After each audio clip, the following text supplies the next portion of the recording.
विधानसभा चुनाव से पहले सिटिंग विधायकों को अपने टिकट कटने का एक डर बना रहता है। जब तक पार्टी टिकट डिक्लेयर नहीं कर देती तब तक सिटिंग विधायकों के दिल में एक हलचल मची रहती है।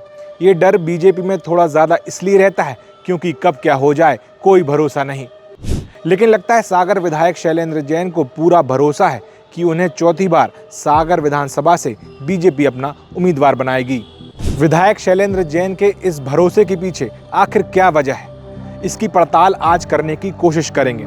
इस पर आगे बात करें उससे पहले सागर विधानसभा के राजनीतिक और जातिगत समीकरणों पर एक नजर डाल लेते हैं। सागर विधानसभा को राजनीतिक दृष्टि से देखें तो जिला और संभागीय मुख्यालय है, इसलिए किसी भी पार्टी के लिए ये एक बेहद अहम सीट होती है। पिछले 6 विधानसभा चुनावों से बीजेपी यहां चुनाव जीतती आ रही है, जिसमें 3 बार सुधा जैन और 3 बार विधायक शैलेंद्र जैन चुनकर आए हैं। कांग्रेस के लिए इस सीट पर चुनाव जीत पाना बहुत कठिन हो गया है। एक तरह से सागर विधानसभा बीजेपी का गढ़ बन गई है। यहां आरएसएस और बीजेपी संगठन की पूरी नजर रहती है, जबकि कांग्रेस का प्रभाव धीरे धीरे कम होता दिखाई दे रहा है। जहां पिछले 3 विधानसभा चुनाव जो विधायक शैलेंद्र जैन के खिलाफ लड़े गए और 4 निकाय चुनाव जिसमें एक उपचुनाव शामिल है जो विधायक शैलेंद्र जैन के विधायक बनने के बाद लड़े गए, आज उनकी चर्चा करते हैं। तो साल 2008 में हुए विधानसभा चुनाव में विधायक शैलेंद्र जैन का मुकाबला कांग्रेस के पूर्व मंत्री प्रकाश जैन से हुआ, 2013 में सुशील तिवारी से हुआ और 2018 में नेवी जैन से हुआ। जहां प्रकाश जैन सागर में कम ही आते हैं, वो भोपाल में प्रदेश की राजनीति में व्यस्त रहते हैं, जबकि सुशील तिवारी और नेवी जैन अब भाजपा में आ गए हैं। वहीं बात निकाय चुनाव की जाए तो साल 2010 में बीजेपी और कांग्रेस दोनों के उम्मीदवार की बात करें तो कमला बुआ दोनों ही पार्टियों पर भारी पड़ी और चुनाव जीती, जबकि बीजेपी की प्रत्याशी रही सुमन डॉक्टर अशोक अहिरवार शहर की राजनीति से गायब रहीं। कांग्रेस की प्रत्याशी रही रेखा चौधरी जिला शहर अध्यक्ष जरूर रहीं, लेकिन उनके कार्यकाल में कांग्रेस एक भी चुनाव नहीं जीती, जिसके चलते उनकी खूब आलोचना होती रही। उधर इसके बाद हुए अगले 2 निकाय चुनाव में अहम भूमिका विधायक शैलेंद्र जैन की रही। साल 2014 में हुए उपचुनाव और 2015 में हुए निकाय चुनाव में बीजेपी के दोनों ही प्रत्याशी उन्हीं के बन के थे, इसलिए जीत दिलवाने की जिम्मेदारी उन्हीं के कंधों पर थी। जहां पहले एक उपचुनाव में बीजेपी की प्रत्याशी रही पुष्पा शिल्पी ने चुनाव में जीत हासिल की, लेकिन आज राजनीति में कहां है किसी को नहीं पता। जबकि कांग्रेस की प्रत्याशी इंदु चौधरी चुनाव में हारने के बाद पार्टी छोड़कर बीजेपी में आ गई।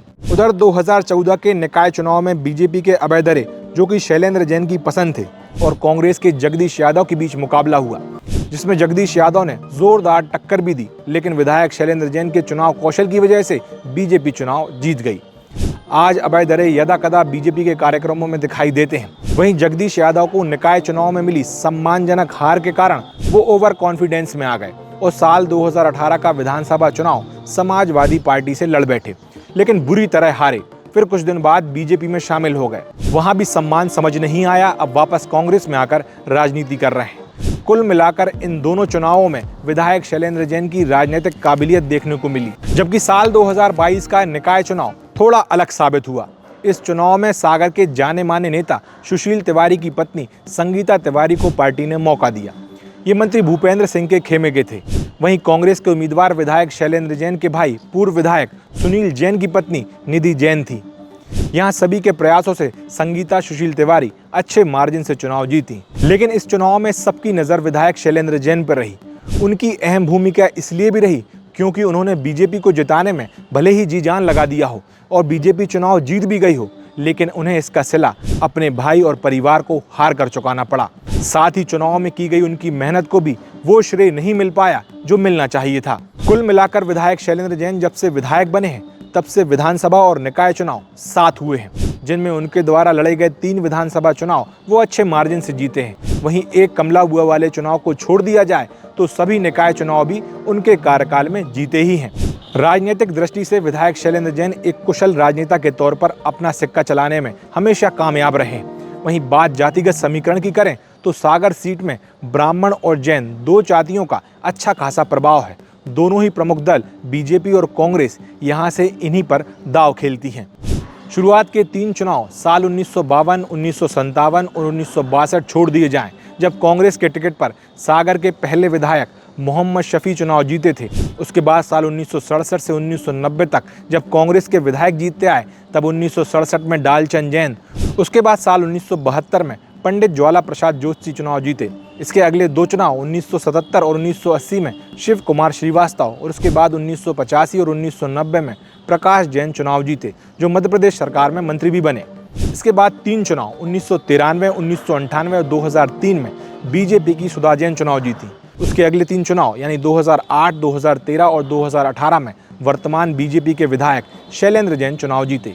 मतलब साफ है, मध्य प्रदेश के गठन के बाद हुए 14 विधानसभा चुनाव में 4 बार को छोड़ दिया जाए तो अधिकांश बार जैन और 1 बार ब्राह्मण चुनाव जीते हैं, जबकि इमरजेंसी के बाद हुए 10 चुनाव में 2 बार अन्य जाति और 8 बार जैन नेता सागर विधानसभा से चुनाव जीता है। वहीं यही वजह है कि दोनों ही प्रमुख दल जैन और ब्राह्मण को यहां से अपना उम्मीदवार बनाती है। सागर में ओबीसी और अनुसूचित जाति के वोटर्स की तादाद ज़्यादा है, लेकिन जैन समाज के वोटर्स की एकजुटता जैन उम्मीदवार को जिता ले जाती है। अब बात करते हैं कि आखिर क्यों विधायक शैलेंद्र जैन की दावेदारी मजबूत है और वो क्यों अपने टिकट और जीत को लेकर आश्वस्त दिखाई देते हैं। इसकी सबसे पहली वजह है, इस बार बीजेपी किसी भी हाल में सागर सीट को खोना नहीं चाहेगी, इसलिए सिटिंग विधायक के अकारण टिकट को काटना मुश्किल है। साल 2018 के चुनाव के वक्त जरूर शैलेंद्र जैन कुछ वक्त के लिए कमजोर दिखाई दिए थे। उस वक्त उनका टिकट खतरे में भी लग रहा था, लेकिन इस बार वैसा कोई माहौल नहीं है, ना ही वैसा विरोध नजर आ रहा है। विधायक शैलेंद्र जैन का रिपोर्ट कार्ड भी बहुत अच्छा है। स्मार्ट सिटी के द्वारा हो रहे करोड़ों रुपए के विकास कार्य का पूरा श्रेय उन्हें ही मिल रहा है। हालांकि लेट लतीफी से हो रहे कामों का खामियाजा भी उन्हें ही उठाना पड़ेगा। बेदाग छवि है, जनता भी उन्हें पसंद करती है। भ्रष्टाचार का कोई आरोप नहीं है। सामने फिलहाल कोई मजबूत प्रत्याशी नहीं दिखाई देता।